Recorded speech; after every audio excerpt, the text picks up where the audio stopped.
हाँ जी सर, स्वागत है आपका इस पर्टिकुलर चैनल के ऊपर। आज हम आपके साथ जो है वो डिस्कस करने वाले हैं अबाउट न्यू कोर्स जो कि जो है आपके बोर्ड एग्जामिनेशंस के रिगार्डिंग जो है, हाँ बोर्ड एग्जामिनेशन जो आपके आने वाले हैं उसके पर्सपेक्टिव में ये बनाया गया है कोर्स। जैसा कि आपको पता है कि अब बोर्ड के एग्जामिनेशन है ना सीधा जो है वो अप्रैल में नहीं होते। अब बोर्ड एग्जामिनेशन जो है वो दो पार्ट के अंदर बढ़ चुका है। एक पार्ट वन के अंदर आपके सामने ऑब्जेक्टिव क्वेश्चंस आएंगे, पार्ट टू के अंदर आपके सामने जो है वो सब्जेक्टिव क्वेश्चन जो है वो दिखते हुए नजर आएंगे। तो जैसा कि आपका बोर्ड टर्म का एग्जाम जो है वो नवंबर के अंदर ऑलमोस्ट होने वाला है ना, दीपावली जो फेस्टिवल है अपना उसके बाद ऑलमोस्ट होगा वो एग्जाम। तो हमने सोचा कि अगर ऑब्जेक्टिव एग्जामिनेशंस होने ही वाले हैं तो क्यों ना एक ऐसा कोर्स लाया जाए जिसके अंदर हम बच्चों को ट्रेन करें बाय द हेल्प ऑफ, है ना, with the help of multiple choice question. क्योंकि कईयों को ऐसा होता है कि हमने सारे चैप्टर्स तो पढ़ लिए एग्जामिनेशंस के, बट ऐसा होता है कि वो जो ऑब्जेक्टिव टाइप क्वेश्चंस है ना वो बच्चों ने करे नहीं होते हैं। और जब फाइनली पहली बार वो एग्जामिनेशन के अंदर उतने सारे ऑब्जेक्टिव क्वेश्चंस एक साथ देखते हैं तो कुछ छोटी छोटी गलतियां हैं वो कर देते हैं। एक तो ये कि वो फटाफट सारे क्वेश्चन को सब्जेक्टिव तरीके से सॉल्व करते हैं, है ना। हम आपको सिखाएंगे इस कोर्स के अंदर कि कैसे छोटे छोटे टैक्टिक्स लगा करके भी आप सवालों को थोड़ा जल्दी कर सकते हैं। क्योंकि आपको पता है ना कि टोटल अब टाइम तो 90 मिनट्स ही ऑलमोस्ट मिलेंगे और 40 मार्क्स का जो है आपका पेपर होने वाला है।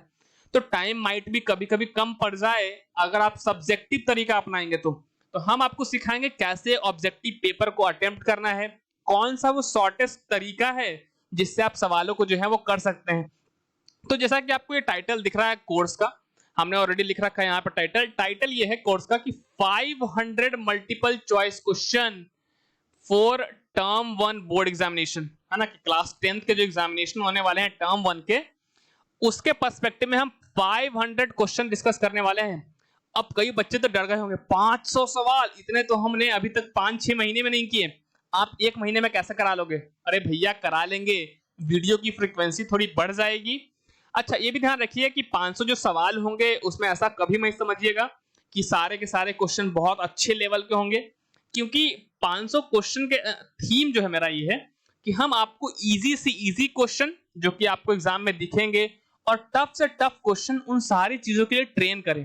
क्योंकि ऐसा तो होगा नहीं कि सारे के सारे क्वेश्चन टफ आएंगे एग्जाम में, और ऐसा भी नहीं होगा कि सारे के सारे जो क्वेश्चंस हैं वो इजी आएंगे। तो ये जो 500 क्वेश्चन का जो सीरीज है, ये कलेक्शन जो हम लेने वाले हैं, इस 500 क्वेश्चंस के सीरीज में आपको अलग अलग टाइप, है ना, आपको जो है वो डिफरेंट टाइप के प्रॉब्लम्स मिलते हुए नजर आएंगे।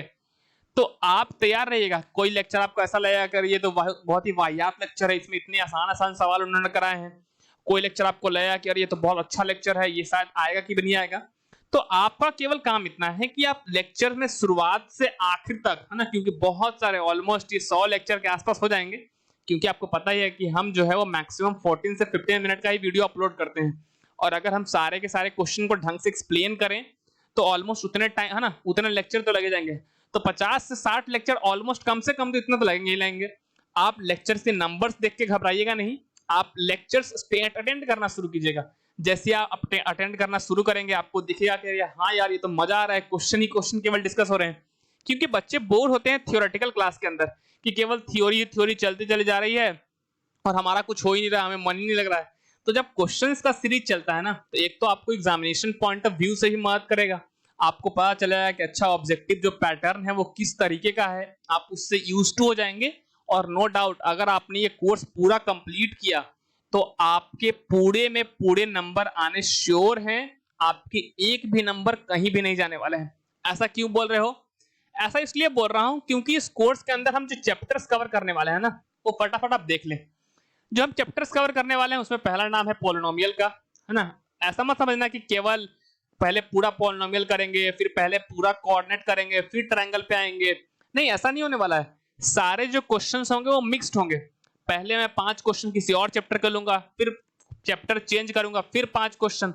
तो साइकिल चलेगा एक तरह से कि अगर पॉलिनोमियल के 5 क्वेश्चन हो गए तो फिर 5 क्वेश्चन कोऑर्डिनेट ज्योमेट्री के होंगे, फिर 5 क्वेश्चन ट्रायंगल के होंगे, फिर 5 question area related to circle के होंगे। तो चैप्टर जो आपको दिख रहे हैं स्क्रीन के ऊपर कि हम पॉलिनोमियल डिस्कस करने वाले हैं, हम कोऑर्डिनेट ज्योमेट्री डिस्कस करने वाले हैं, उसके क्वेश्चंस, ट्रायंगल से क्वेश्चन हम डिस्कस करने वाले हैं, एरिया रिलेटेड टू सर्कल के बारे में भी बात करेंगे कि किस तरह से प्लेन फिगर के अंदर सर्कल को अगर बना दिया जाए तो कैसे हम उन सवालों को डिस्कस करते हैं, ट्रिगोनोमेट्री के कौन कौन से है ना मोस्ट एक्सपेक्टेड प्रॉब्लम्स जो आपके एग्जाम में आएंगे इसकी बात करेंगे, रियल नंबर्स की बात करेंगे, प्रोबेबिलिटी की बात करेंगे, और साथ साथ pair of linear equation in two variable के क्वेश्चंस के ऊपर भी हम बातें करते हुए नजर आएंगे। अगर आप गौर से देखें तो ये सारा का सारा जो सिलेबस है ना, पूरा का पूरा सिलेबस आपका कवर्ड हो गया है, क्योंकि यही वो चैप्टर्स हैं आपके सामने जो टर्म 1 के अंदर आपको पेपर के अंदर दिखेंगे। आपके जितने भी arithmetic progression, quadratic equation, mensuration के बहुत सारे चैप्टर, ये सारे के सारे जो है ना, स्टैटिस्टिक्स हो गया, सब के सब टर्म 2 के चैप्टर्स हैं, तो आपको टर्म 1 के अंदर वो दिखते हुए नजर नहीं आएंगे। तो जितने भी चैप्टर्स आपके आने वाले हैं, हमने उन सारे चैप्टर्स के क्वेश्चंस को इंक्लूड किया है। एक साइकिल के तौर पे चलेंगे हम कि 5 क्वेश्चन एक चैप्टर का लेंगे, फिर 5 क्वेश्चन दूसरे चैप्टर का, फिर इस तरह से शुरुआत से टॉप तक सारे चैप्टर कवर करेंगे, और फिर जब सारे चैप्टर कवर हो जाएंगे तो फिर से हम वापस से वो साइकिल शुरू करेंगे और 5-5 क्वेश्चन का सीरीज लेकर के चलते चले जाएंगे। टोटल आपको बता ही दिया हमने कि बहुत सारे लेक्चर्स होने वाले हैं, तो नंबर्स में मत घबराना, क्वेश्चन देखना, क्वेश्चन बहुत आसान भी होंगे। जैसे जैसे लेक्चर्स आगे बढ़ेंगे, साइकिल आगे बढ़ते जाएगा, वैसे वैसे डिफिकल्टी और प्रॉब्लम्स के ऊपर भी हम काम करते हुए चले जाएंगे। हम सबसे पहले 500 क्वेश्चंस के ऊपर स्टार्ट करें डायरेक्टली, उससे पहले हम आपको कुछ चीजें दिखाना चाहते हैं ताकि आपको एक अच्छा आइडिया लग जाए कि आपके एग्जामिनेशन के अंदर ये जो चैप्टर्स हमने लिख रखे हैं इतने सारे, polynomials, coordinate geometry, triangles, area related to circle, trigonometry, real numbers, probability, और ये जो linear equation in two variable है, तो किसका वेटेज कितना है, कितने मार्क्स के क्वेश्चंस आने वाले हैं, हम इसको फटाफट डिस्कस कर लेते हैं। क्योंकि जिस पर्टिकुलर चैप्टर्स के मार्क्स जितने ज्यादा वेटेज के होंगे वो चैप्टर, उतने ही ज्यादा हम क्वेश्चंस उसके डिस्कस कर रहे होंगे। तो आइए स्टार्ट करते हैं उस पर्टिकुलर वेटेज टॉपिक के ऊपर। तो जो अगला स्लाइड है वो आपके स्क्रीन के ऊपर आपको दिख ही रहा होगा। इसके अंदर आप देख सकते हैं कि हमने क्या किया है, हमने टॉपिक वाइज मार्क्स डिस्ट्रीब्यूशन कर दिया है ना। एक तरफ हमने यूनिट का नाम लिखा है, दूसरी तरफ हमने उसके मार्क्स दिखा रखे हैं आपको। जो रियल नंबर चैप्टर है आपका है ना, जिसको कहीं कहीं बुक्स के अंदर नंबर सिस्टम के नाम से भी लोग जानते हैं, उसका वेटेज 6 मार्क्स का है। ये जो अलजेब्रा पोर्शन है आपका, उसका वेटेज 10 मार्क्स, देख रहे हो 40 मार्क्स का पेपर होने वाला है आपका, और 40 मार्क्स के पेपर में 10% वेटेज होना मतलब 25% वेटेज है सर। और अगर 25% वेटेज है मतलब ये चैप्टर्स जो होने वाले हैं काफी इंपॉर्टेंट है। मतलब पॉलिनोमियल और linear equation in two variable, ये आपके लिए इंपॉर्टेंट है। अरे हाँ भाई, निहायत ही आसान चैप्टर है ये, आप इसको इजीली कर सकते हैं। अगर आप केवल हमारे जो सीरीज है ना 500 क्वेश्चन के, अगर आप उसको ही पूरा कर लेना तो आपके एग्जामिनेशन में इन चैप्टर से क्वेश्चन छूटने वाले हैं ही नहीं। तो 10 के 10 तो श्योर ही मानो। नंबर सिस्टम का भी वेटेज ठीक ठाक है, 6 नंबर के आसपास। कोऑर्डिनेट ज्योमेट्री का भी वेटेज 6 मार्क्स का है। ट्रायंगल्स जो इतना बड़ा चैप्टर है उसका भी वेटेज 6 मार्क्स का ही है। तो अगर किसी का ट्रायंगल वीक है ना तो घबराने की कोई जरूरत नहीं है। आप बहुत है ना, अभी आपके पास बहुत सारा समय है, आप आराम आराम से ट्रायंगल के ऊपर फोकस करते रहिए, ताकि जब एग्जामिनेशन आए ना तो उस एग्जामिनेशन के आने से पहले आप ट्रायंगल को पूरी तरह से कवर कर लें और उसके नंबर भी उठा लें। ट्रिगोनोमेट्री का वेटेज 5 मार्क्स का, एरिया रिलेटेड टू सर्कल जो चैप्टर है उसका वेटेज 4 मार्क्स का है, और जो नन्हा मुन्ना प्यारा सा चैप्टर है प्रोबेबिलिटी, उसका वेटेज आपके सामने 3 मार्क्स का दिख रहा है। तो आप यहां से क्या क्या कंक्लूजन निकाल सकते हैं? आपका कंक्लूजन ये है कि जो मोस्ट वेटेड चैप्टर हैं कौन कौन से हैं? पहली बात तो ये पॉलिनोमियल और लीनियर इक्वेशन मोस्ट वेटेड। क्यों? क्योंकि नंबर भी ठीक ठाक आ जाएंगे आपको और चैप्टर भी आसान है।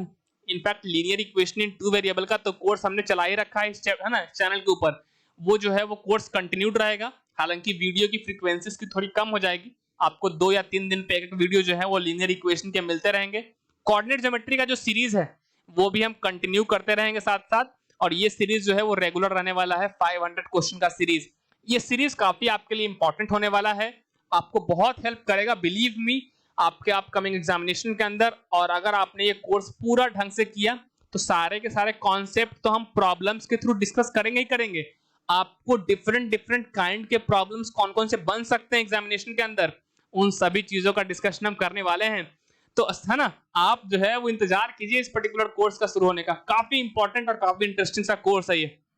अच्छा, तो हमने देखा कि प्रोबेबिलिटी का वेटेज काफी कम है, थोड़ा सा एरिया का भी थोड़ा सा कम ही वेटेज है। बाकी जितने भी चैप्टर्स है ऑलमोस्ट 6 मार्क्स, 5 मार्क्स पर चैप्टर, 6 मार्क्स कोऑर्डिनेट का भी, ट्रायंगल के भी 6 मार्क्स, ट्रिगोनोमेट्री के भी 5 मार्क्स के वेटेज है। तो जो लेस वेटेज वाले चैप्टर है वो है प्रोबेबिलिटी और एरिया रिलेटेड टू सर्कल। क्यों? क्योंकि एक तो सर्कल पूरा का पूरा फॉर्मूला बेस्ड चैप्टर है है ना 8-9 फॉर्मूले हैं, अगर आप उसको है ना याद कर ले, एरिया के फॉर्मूले, पेरीमीटर के फॉर्मूले, area of the sector, area of the segment, length of the arc, length of the segment, ये सब चीजें अगर आप डिस्कस कर पाए तो काफी इंपॉर्टेंट हो जाएगा आपके लिए। तो ये दोनों चैप्टर लेस वेटेड चैप्टर हैं, लेकिन बाकी सारे के सारे चैप्टर इंपॉर्टेंट हैं। इन सभी चैप्टर्स की अगर हम बात करें तो केवल ट्रायंगल ही है आपको जो चैलेंज दे सकता है थोड़ा बहुत, है ना, फिर भी हम उसको भी इतने अच्छे से करेंगे इस कोर्स के अंदर कि सारी चीजें आपके लिए आसान लगे। तो आइए कुछ सवाल के साथ हम शुरू कर ही लेते हैं इस कोर्स को, क्योंकि इतना इंपॉर्टेंट कोर्स है और अगर हम आज एक भी सवाल ना करें ये थोड़ा अच्छा नहीं लगेगा सर। तो आइए आपका स्वागत करते हैं। So let's begin, let's start the journey of 500 problems for the board examination. तो पहला सवाल जो है आपके स्क्रीन के ऊपर जो है वो दिख रहा होगा आपको। सवाल पढ़िए और आपको है ना वीडियो को पॉज करके सॉल्व करना है इसे, और आप ऑप्शन जो है वो सेलेक्ट कर लीजिए अपना, फिर उसके बाद हम सॉल्व करेंगे। आई होप आपने वीडियो को पॉज किया होगा, इस क्वेश्चन को सॉल्व किया होगा। तो आइए मैच करते हैं कि आपके सॉल्यूशन इससे मैच होते हैं क्या। Let's see. सवाल यह है, the sum of exponents of prime factors in the prime factorization of 250 is. कहता है कि अगर आप 250 का प्राइम फैक्टराइजेशन करते हैं तो जो प्राइम फैक्टर का एक्सपोनेंट होगा ना, मतलब आप किसी नंबर का प्राइम फैक्टराइजेशन करते हो तो क्या करते हो, उस नंबर को प्राइम नंबर के कुछ पावर में अरेंज करके लिखते हो। तो उन्होंने बोला है कि जो पावर आएंगे, है ना, एक्सपोनेंट जो आपको टर्म दिख रहा है एक्सपोनेंट, इसको हम कोई कुछ और नहीं, ये पावर का ही दूसरा नाम है। तो उन्होंने बोला कि अगर आप 250 का प्राइम फैक्टराइजेशन करते हैं तो जो प्राइम फैक्टर्स के पावर में आएगा ना, उन पावर का सम बताना है आपको। तो क्या आपको 250 का, है ना, कोई भी एक नंबर दे दिया जाए तो क्या आपको प्राइम फैक्टराइजेशन करने आता है क्या? ऑब्वियसली हमें आता है। हम क्या करते हैं, हम ऐसे करते हैं कि देखो 250 हो गया अपना, हम सबसे पहले देखते हैं किससे डिवाइड होगा ये। तो हमने बोला 2 से, 2 एक प्राइम नंबर है ना, आपको पता ही है। तो जब 2 से डिवाइड दोगे तो ये आ जाएगा 125।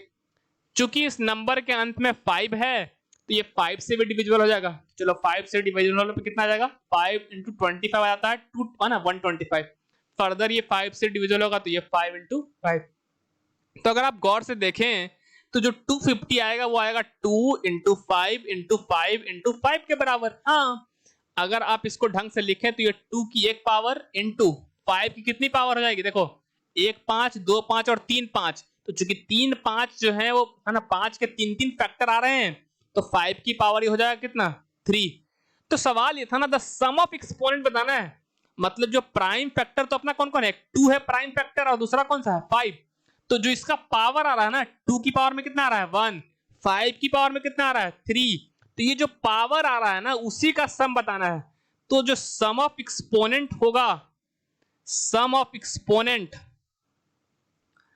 ऑफ प्राइम फैक्टर्स, है ना, कि जो प्राइम फैक्टर्स अपने हैं उसके अगर एक्सपोनेंट की बात करें तो 2 की पावर में कितना आया है 1, ओके, प्लस 5 की पावर में कितना है 3। तो जब 1 + 3 करोगे तो आंसर कितना आ जाएगा 4। तो ये रहा आपका ऑप्शन नंबर बी, जो आपका जो है वो निहायती, है ना, निहायती अच्छा ऑप्शन जो हमने ढूंढ लिया है। काफी अच्छा सवाल था ये, कि आपको ऐसे, है ना, ध्यान रखना नंबर आपको चेंज करके कुछ और भी दे सकता है।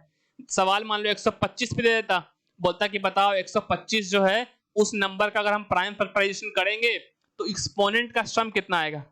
जो दूसरा सवाल है आपके सामने वो ये है, चूंकि हमारे पास टाइम की थोड़ी सी कमी पड़ रही है तो हम इस पर्टिकुलर सवाल को अगले लेक्चर के अंदर डिस्कस करेंगे, है ना। आप इसको एज अ होमवर्क प्रॉब्लम के तौर पर देख सकते हैं, है ना। आप जो है वो इसको होमवर्क प्रॉब्लम के तौर पे देखिए, इसको घर से सॉल्व करके आइएगा।